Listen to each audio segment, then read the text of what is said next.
How's it going, guys? It's Monday. I chose to work on the car instead of going to work on the Concorde. Just moving stuff around. It is raining outside. Here's the fender. Totally covered with dust now. But I just figured I'd show it to you. I never showed it to you.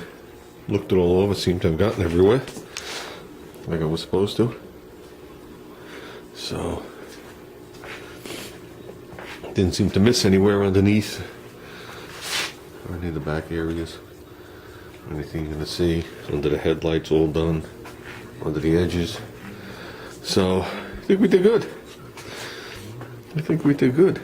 This one was what, 7 pieces? I think the other one was 5 pieces.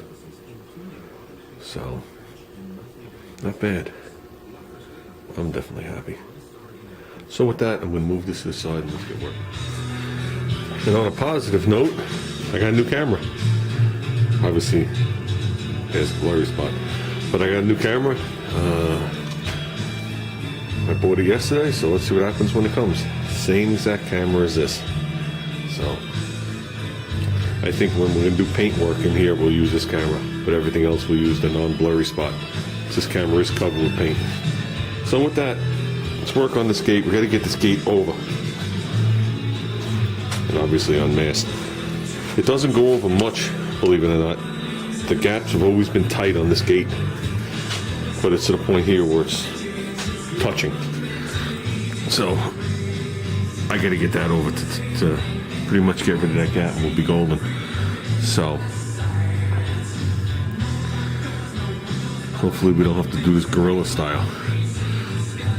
But, yeah, like I said, the gaps have always been a little tight. Like the car's not wide enough for the gate. That's just the way it is, guys. So, let's get working. Oh, boy.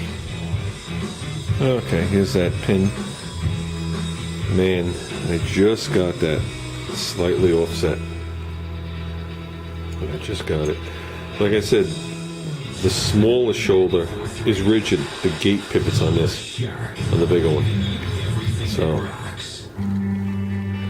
and I don't know if this is the bolt I'm using. This just is the diameter, 3/16 with a washer on the outside and a lock nut. This is what we're gonna go with. And the shim took care of it. So, we're good. We got it just enough gap. I'm satisfied. There you go. Now basically what we need to do is we need to replace this with a lock nut and nip it. We'll just get a shorter bolt with the same style. I like the Allen key head. I mean, if you look hard enough, you'll be able to see this. This tab here, okay, will be painted black. I'll probably go in there with a brush and do it on both sides. So we did have to sand that down when I ground that off. But that's fine. So basically all the bolt is doing is just keeping everything in place. That shoulder is right in here. The gate pivots here. And then, like I said, a lock nut. We'll nip it. Probably just use this bolt and just nip it right off with a lock nut.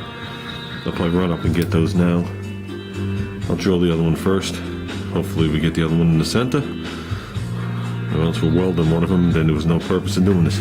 But I think that's going to be good. Beautiful. Okay, guys. Here's the other one. If you look, the hole is not in the center. This thing is made and swedged over. So this actual circle isn't round. So what I did was looked around for a fitting that would slip over the first one tight. I tapped it on. Then I looked for something that would slip into there that would have a small hole as close to the center as I could, which was this cheap socket. And that fit in there perfect. And I clamped it in my thing and I used it as a guide for my first hole. And it got it.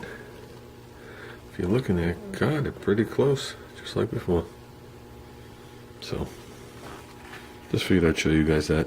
I do have those inserts that go in if you have a hole already bored to line up your drill bit so you can drill it dead center. But if this socket didn't work, I would have ran and got them. So, but we're good. Now we just got to get this thing off, which shouldn't be too hard. And put this one on. There you go, guys. Give it a wipe. Stainless steel bolt. Stainless steel lock nut.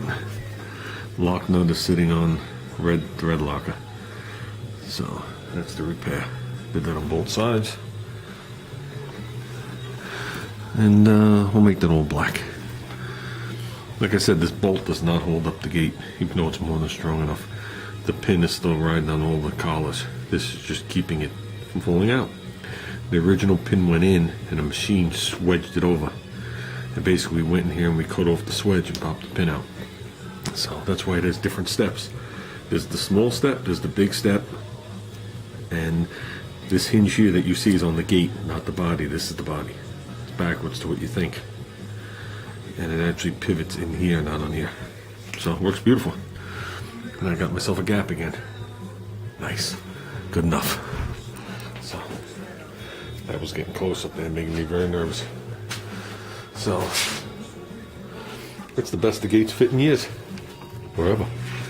And this car is not hitting either quarter. So, and these are the original panels to the car. So it's just the way it is. So let's call that good. Let's move on. Just a little more masking. Okay, guys. Doesn't seem like we did much, but we did plenty today. Got some hard stuff done. The gate is all back masked. It's got to do in the jam, meaning you know, a piece of tape, keep it from blowing in. But the gate is all done. The gate is all bolted. I cleaned it off. You can see the difference in the two colors. That's it was PPG epoxy. That's the satin black with a lot of dust and dirt on it now. So there is a definite difference. But this isn't what my car was done. My car was done in satin black. We're good. I got a gap back up in here. So I consider that good. And I cleaned up over there. Drill press is gone. So maybe we'll come out here a little later. Definitely no work out here tomorrow night. Can't work out here Tuesday nights. And back out here Wednesday. Now we're down to the point of just prepping and masking. So it's going to go quick. It'll definitely go quick at this point. So I just got to keep going over things. Make sure this is all good here and stuff. So that's it, guys. I'm calling it a day.